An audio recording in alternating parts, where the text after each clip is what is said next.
Hi, everyone. Welcome to the first edition of the Student Athlete Interview Initiative. My name is Emily Schmid. I'm a senior at the George Washington University on the women's soccer team. I'm getting my Bachelor's of Business Administration with concentrations in business analytics and accounting with a minor in statistics. And this past summer, I interned at Deloitte as a data analytics intern in their risk and financial advisory practice. And I'm one of the co-founders of this initiative. Hi everyone, my name is Katie Quinn. I just graduated from the George Washington University School of Business. I played lacrosse and I majored in business analytics and international business with a minor in German. I recently accepted an offer with Accenture Technology and hopefully it'll be starting in 2020, but who knows with everything going on. So Emily and I, we met her sophomore year, my junior year, and we were both mentors for the School of Business and we became really close. Lots of similar interests. We're both athletes, both on the Student Athlete Advisory Committee, and had a passion about professional development. So, Emily, why don't you tell them about this and how you got the idea? Yeah, so I think so many student athletes right now are starting to apply for internships, jobs, or apply for graduate school as that season is sort of starting. And as we go into this new virtual format in the fall, it is going to be a little bit more difficult to just kind of have natural organic conversations with your friends about, their processes and kind of how they use their athletic background to propel them forward. And that was something I benefited a lot from going into last year's kind of recruitment for internship season. And I really want student athletes to have the same benefits that I did, even if it's in this new virtual format.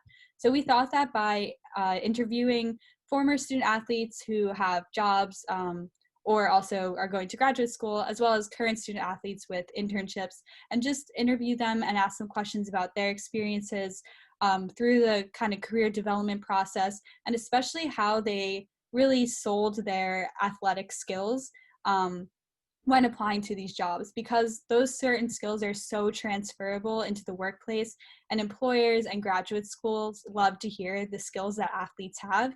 And I know Katie and I have both had really positive experiences talking about these with people in interviews, on applications, and other things like that. And so we really just wanted to gain as much perspective as we could and allow the people watching these videos to really benefit from, the advice on how to articulate your experiences as a collegiate student athlete and just as an athlete in general. Awesome. So yeah, pretty much, Katie, I just kind of wanted to give like a intro, but also kind of show the viewers what we're going to be doing in the next series of videos. So we're just going to talk a little bit about our own experiences, talking about kind of like the student athlete life when interviewing for internships and jobs in our respective fields. So Katie, like when you were interviewing for like your internships or job or anything like that, can you just talk about like what specific skills did you develop through athletics that you knew would really help you in your career and that you could kind of talk about to other people? Sure. So I think something that's always in the back of my head, and my mom's constantly reminding me, she says, you've had a boss since you were 5. Like when you started playing sports, you've always had that coach as kind of your boss, and you listen to them, you accept feedback, skills, all of these things. And that's kind of just a really transferable skill right off the bat. Like I am used to having people telling me what to do, how to do it. I do things for them, and it's just a good lesson and a different person who's not your parent in your life to have. And I've always had really close relationships with my coaches, and I think that's helped in my work life as well, because then you know how to foster those relationships, and also not only with your coaches but with your teammates as well. I know, as you were mentioning before, having mentors just within your own team or your own athletic department is super, super helpful. I definitely wouldn't be in my position today if I didn't have them, especially one specific mentor. She pretty much guided me and said, you should really look into analytics. It's a growing industry. Tech is the way to go. And she works for Accenture now, and I'm working for Accenture now. So it kind of just falls right down the line. And it's so awesome to have those connections. And I think it's nice to internally network around that. And then I guess kind of touching on the interviewing side of it, there are going to be people who might not even know what your sport is. So you can't necessarily fall back on that and explain like, oh yeah, I got a goal once, or blah, blah, blah. Like they don't really understand that aspect of it. But if you can tell them, okay, I have 12-hour days. I wake up at 5:30 and we put in work. And then I only have a certain amount of time to study, and I'm going to manage and maximize that time the best I possibly can. And I think that if you can articulate those things, as you mentioned, in a clear and concise way, it's just so to your advantage in your interviewing. And then lastly, I would say leadership and voice are huge as well. I had a group interview once that was really interesting. I didn't know it was going to be a group interview, and there were 5 candidates and 5 interviewers, and kind of finding the right balance of when do I talk, like how much do I talk, do I go first, do I, so kind of just reading the room really, really helped me. And I think since we've been reading those types of situations, since we've been coached, and especially D1 athletes, like we respect those people, we respect our teammates who are interviewing with us, and it was just very beneficial to me to know when to find my voice and how to execute it in that scenario. But how about you? How about some of your aspects about being a student athlete on the women's soccer team and interviewing? Yeah, well, I completely echo everything you just said. I think I'll add on also that I was really nervous going into interviewing because I knew the people that I was competing with for these positions. A lot of them had internships during the school year. I really never had the time to do an internship during the school year because of, my athletic commitments and obviously my classes.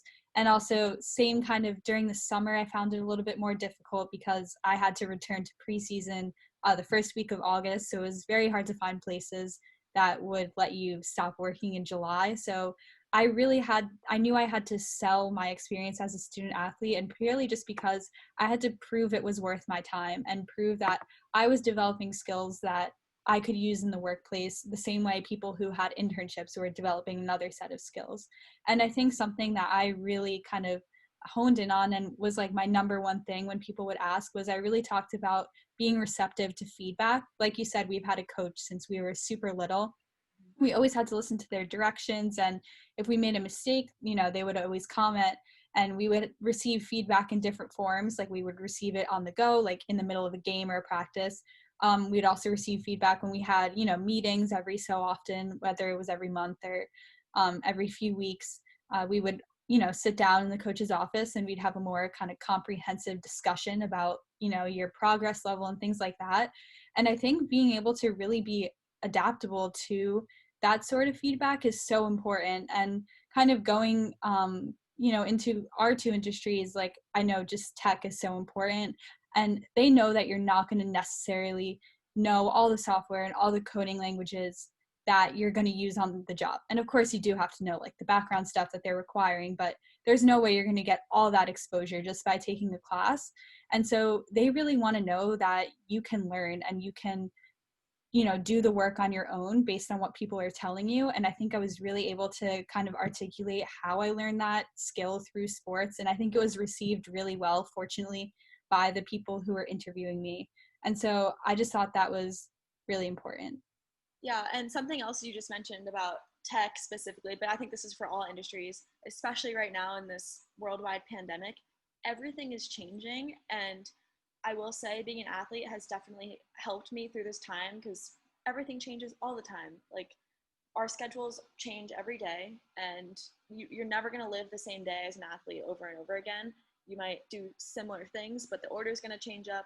You're going to run straight from practice right to class in your sweaty uniform, and then you're going to go to 10 meetings after that. And I think just being able to adapt and change in a time like this, like I still don't even know if my job's going to be virtual or in person, and you know what, that's fine because I'm an athlete and I adapt to change. And I think you and I are really good at that, about being flexible and just being a sponge. Learn as much as you can and roll with it. And I feel like that is a huge advantage for us going into interviewing and going into any type of professional situation, just because we are so adaptable and ready to take on any challenge that we see.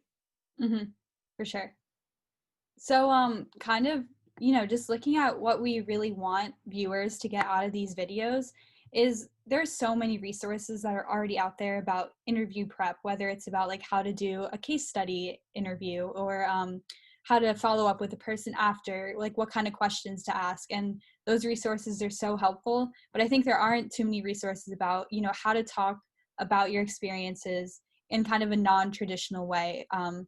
Being an athlete, I think, is a little bit unique and not as many people know how exactly to sell it and, make it relevant.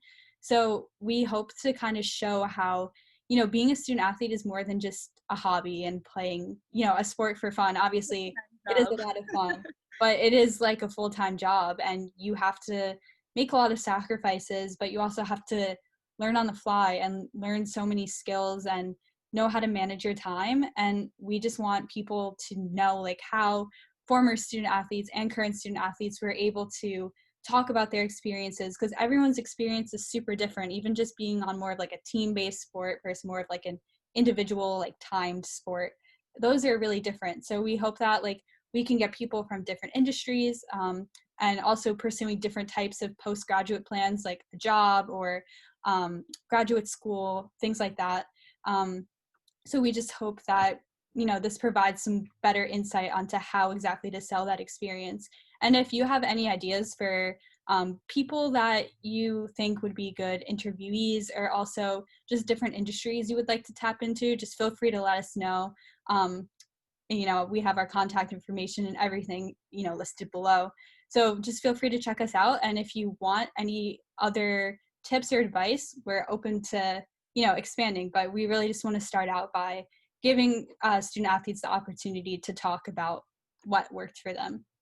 Right. Yeah. This is definitely a learning experience for you and I as well. And I think kind of shedding light as to what a virtual interview will be like, so everyone gets to practice. Exactly. I think something else that we wanted to mention was being able to articulate these athletic experiences is important, but at the same time, we don't want it to dominate the interview. We want to be able to share Mhm. other experiences too, and kind of show that you're a well-rounded candidate. You're not just going to talk about soccer or lacrosse the entire time. Like, we are well-rounded people. GW, the students who go there have so many other interests, especially I just think outside of their sports, people have a lot going on. And I think that we can talk about that too. And it's also just not for our GW athletics family. You can share it with anyone. I think collegiate athletics are a great way to find a sense of community. I know I felt that way with GW, and it's a close knit group of people. And we are definitely genuine about supporting each other and advancing our personal and professional development. Yeah, for sure. I couldn't have said it any other way better. So thank you everyone for watching. Be sure to check out the remainder of our videos, and we'll see you all soon. Let us know if you have any suggestions. Bye. Bye.